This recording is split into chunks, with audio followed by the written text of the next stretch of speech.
होली में हंसी ठिठोली सब मिल जुल के जिंदगी बिताबो।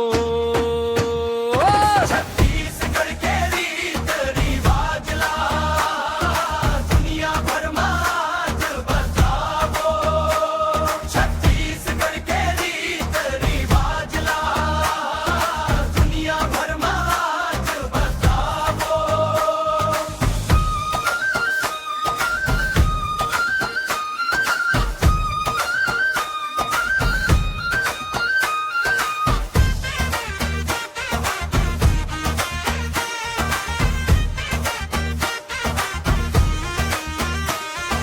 सुवापंथी करमाना चा संस्कृति हमरा पहचान। तीजा पोरा हरेली मनाबो खुशी भर जाते हर एक प्राण। माटी के खुशबू संग संग हमर परंपरा ला निभाबो। छत्तीसगढ़